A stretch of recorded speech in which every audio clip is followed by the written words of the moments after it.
Welcome to the FY21 Manager's Internal Control Program Training for the Office of Naval Research. I'm your MIC coordinator, Ms. Carmen Spann. Mr. Matthew Kaiser is the alternate MIC coordinator. I want to highlight the beauty of having a recorded training in a virtual environment. The advantage is that you can play back the recording anytime, anywhere for additional edification. And with that, let's begin. Here are a list of questions that most people ask when they have been assigned to the MIC program. What is the purpose of the MIC? Why my program? And how do I complete the risk assessment and internal control evaluation? I plan to address these questions and more throughout this training. So what is the purpose of the MIC? The MIC was created to ensure that all agencies comply with laws and regulations that required efficient and sound business practices, trustworthy financial reporting, and supporting evidence. In short, the MIC reasonably ensures that command operations align with mission objectives. Again, we aren't doing anything outside of our authority. Operations are compliant with laws. We aren't doing anything illegal. And we minimize any potential for fraud, waste, abuse, and mismanagement. So in essence, we are good stewards of government resources. Now, you may have the question, why do I have to do the MIC? Because it's federally mandated. The Federal Managers Financial Integrity Act of 1982 mandates that all federal employees are required to oversee the effectiveness and efficiency of federal operations. So it is your job to make sure that operations are effective and mission-driven. So how does the MIC relate to ONR's mission? I want you to consider taking ONR's framework and decomposing it so that you have manageable components that are able to be analyzed based on contribution to the mission.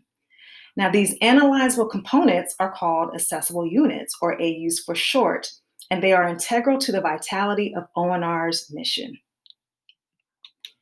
Each AU has an assigned accessible unit manager, or an AUM, that is responsible for the governance of each AU.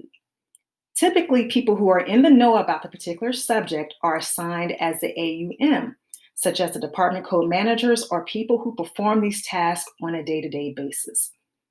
This is important when we are conducting our risk assessment and evaluations. We want someone who knows the process inside and out. So what are some of the roles of the AUM? The AUMs oversee the critical aspects of their operations. They understand the functions that are necessary to achieve success. They've identified the risk, implemented internal controls, and provided corrective action if necessary. At this point, you're probably wondering, okay, well, how do we implement the MIC? We do this by implementing internal controls. In simple terms, internal controls are tools that are put in place to make sure that risks are properly managed, that operations are in alignment with the mission, financial reporting is reliable and transparent, you want to be audit ready, and that processes are compliant with laws and regulations. Again, we don't want to wear any orange jumpsuits. Some of the benefits of internal controls, effective internal controls that is, are the ability to minimize risks, to be audit ready, and to provide reliable information. There are two types of internal controls, preventative and detective. Preventative controls simply means that we put the controls in place before the activity occurs, whereas detective controls means that we identify problems after the system or process is in operation. This slide captures the internal control process lifecycle. First, we identify the business process or operations. Then we identify the risk to achieving those objectives. Next, we identify and implement the internal controls to mitigate those risks. Then we test those internal controls for effectiveness, and then we report the effectiveness of those controls. This process is continuous and allows us to effectively manage risk. So what are risks? A risk is simply the probability of something undesirable occurring, but it doesn't have to be a bad thing. A risk gives us the opportunity to determine what is successfully working and what is not. From there, we can make adjustments to the internal controls so that operations are more effective at achieving the mission. The way we do this is by conducting a risk assessment. We have 7 risk types that can pose an adverse impact to ONR's mission. So when performing your risk assessment, you need to ask yourself, how would you categorize this risk? Is it a compliance risk? Meaning, is it a risk of not complying with laws and regulations? Is it an operational risk? Does this risk affect day-to-day operations? Is it a strategic risk? Does this risk run counter to ONR's mission? Is it a financial risk? Does this risk affect ONR's ability to commit, obligate, or expend funding? Is it a fraud risk? Is ONR obtaining something of value through willful misrepresentation? Is it a cyber risk? Is it a threat to ONR's IT posture? Or is it a reputational risk? When considering public perception, would this risk cast ONR in a negative light?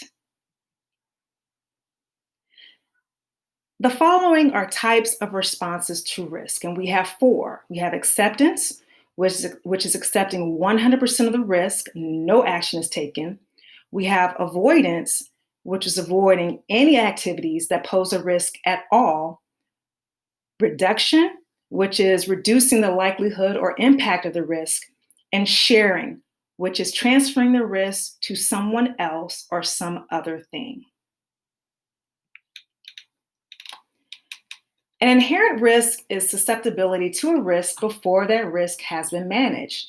So before we've done anything to the process, we realize that this particular activity already carries a certain amount of risk. Residual risk, on the other hand, is exposure that occurs after an attempt has been made to manage that risk. We put internal controls in place, but we find that we still encounter risk. Likelihood is a probability that an event will occur. It could be high, it could be medium, or it could be low. And impact is the effect of an event on our activities. This also can be high, medium, or low.